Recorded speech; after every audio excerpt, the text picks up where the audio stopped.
সুপ্রভাত বন্ধুরা, আশা করি তোমরা সবাই খুব ভালো আছো। আর আজকে একটা বিশেষ দিন, আজকে হচ্ছে নীল ষষ্ঠী। তো আজকে হচ্ছে সব মায়েরা তাদের সন্তানদের জন্য শিবের কাছে পুজো করে। তো আজকে কিন্তু একটা সত্যি সব মায়েদের জন্য বিশেষ দিন। তো আজকে আমিও নীল ষষ্ঠী করব।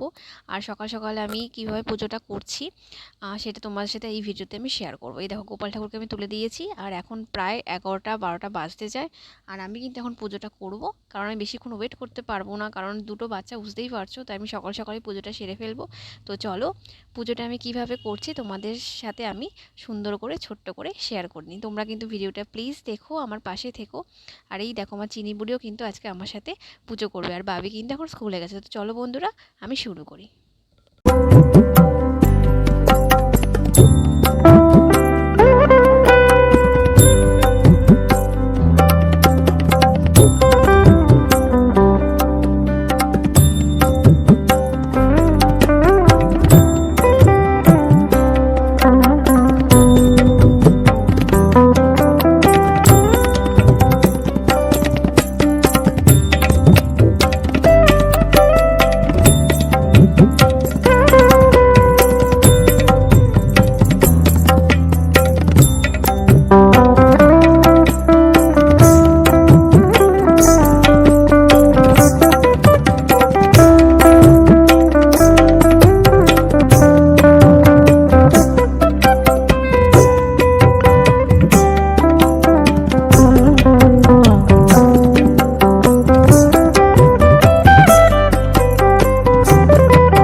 তো বন্ধুরা, আমার পুজো কেমন লাগলো? আমি নিজের মতো করে প্রত্যেকবার পুজো করি, মানে পোকো হওয়ার 4 বছর ধরে, মানে পোকো আর চিনি হওয়ার এইভাবেই পুজো করছি।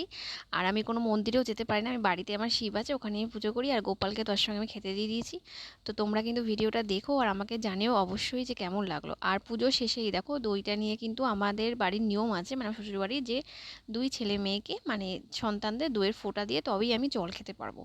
তো এখন চিনিকে দিলাম, আর পোকো স্কুল থেকে এসে ওকে ফোঁটা দিয়ে তারপরে কিন্তু আমি জল খাবো। আর এই দেখো, একটু পরে আমার বাবি স্কুল থেকে কিন্তু চলে আসবে। তো বন্ধুরা, বাবি স্কুল থেকে চলে এসছে, আর এই দেখো চিনি তখন ঠাকুরকে ফুল দিল না, তখন রাগ করছিল, কিন্তু বাবি কিন্তু শিব ঠাকুরকে ফুল দিয়েছে, ঠাকুরকে প্রণামও করছে। আর আমাকে স্কুল থেকে বেরিয়ে বলছে, মামাম তুমি আজকে শিব ঠাকুরের পুজো করেছো? তো আমি তোকে বললাম হ্যাঁ করেছি, তুমি বাড়ি চলো, চান টান করে ফ্রেশ হয়ে তোমাকে আমি দইয়ের ফোঁটা দেবো, তারপরে কিন্তু আমার পুজো সম্পন্ন হবে। আর আজকে দেখো লাঞ্চে কী কী আছে, তোমরা তো যারা পুজো করো সবাই জানো যে আজকে কিন্তু ভাত মুখে দিতে নেই, মানে চালের কোনো জিনিস। তো আজকে আমার দুপুরের খাওয়া হচ্ছে ডালিয়া, মানে এটা মা সুন্দর করে মেখে দিয়েছে কলা বাতাসা সব কিছু দিয়ে, আর কিন্তু ডালিয়া আর কিছু ভাজা আমি নিয়েছি। তো এই দিয়ে আজকে আমি দুপুরের লাঞ্চ করব। আর রাত্রিবেলা দেখা যাবে রাত্রিবেলা কি খাবো, আপাতত এটাই খাই। আর প্রচণ্ড যেহেতু গরম, মানে খেতেও সেরকম ইচ্ছা করছে না। আর এবার চলো নীলের বাতি দেওয়ার সময় হয়ে গেল। এখন প্রায় সন্ধ্যাবেলা, আমি নীলের বাতি জ্বালিয়ে দিচ্ছি, সবাই একটা জ্বালায়, কিন্তু আমি কিন্তু বন্ধুরা দুটোই জ্বালাই, একটা আমার পোকোর জন্য, একটা আমার চিনির জন্য। তো আজকের ভিডিওটা আমি এখানেই শেষ করব। শিব ঠাকুরের পুজোর জন্য স্পেশাল একটা ভিডিও আমি দিলাম। আশা করি তোমাদের সবার খুব ভালো লাগবে, তোমরা কিন্তু ভিডিওটা দেখো। আর তোমরা কে কীরকমভাবে নীল ষষ্ঠী সেলিব্রেশন করলে সেটা কিন্তু ছবি ভিডিও আমাকে অবশ্যই শেয়ার করো। তো আজকে আমি এখানেই রাখছি, আর আমার বাবিও কন্টিনিউয়াস আমাকে দাঁড়িয়ে দাঁড়িয়ে দেখে যাচ্ছে। ভালো থেকো বন্ধুরা, নেক্সট ভিডিও নিয়ে খুব শিগগিরই আসবো, টাটা।